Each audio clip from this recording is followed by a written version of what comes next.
All right, we're going to begin with a growing debate over how to stop what President Biden is calling the beginning of a Russian invasion of Ukraine. Take a look at this new satellite imagery from yesterday. It shows Russian military vehicles and tents at an airfield in Belarus.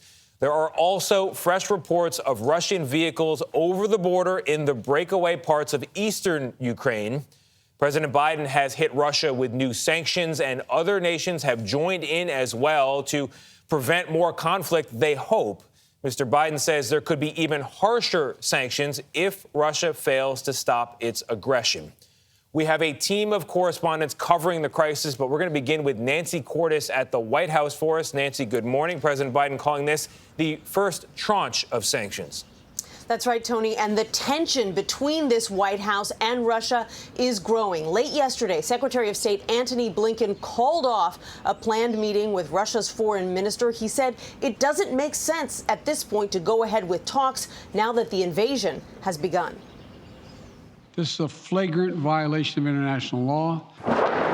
President Biden responded to Russia's invasion with what he called the first tranche of financial penalties, imposing sanctions on two large Russian banks with ties to the Russian military, cutting them off from Western investment. Ukraine's foreign minister hailed the news. Hit Russia's economy now and hit it hard.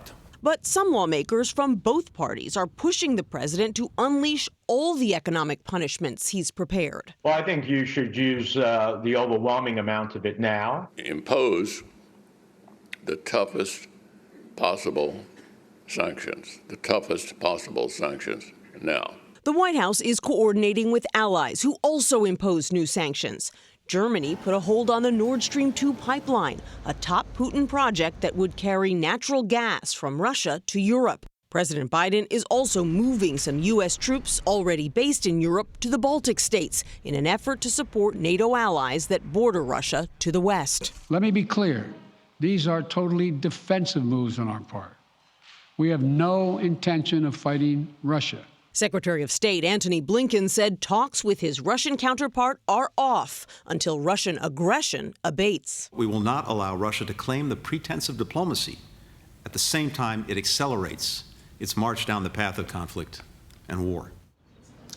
Starting today, the U.S. is also going to be imposing sanctions on specific Russian oligarchs. And the U.K. is taking similar steps. But Ukraine's foreign minister wants the U.S. to go even further. He says that Putin and his inner circle should be targeted with sanctions, too. In a tweet, he said, hit more, hit hard, hit now. Nate? Nancy, thank you.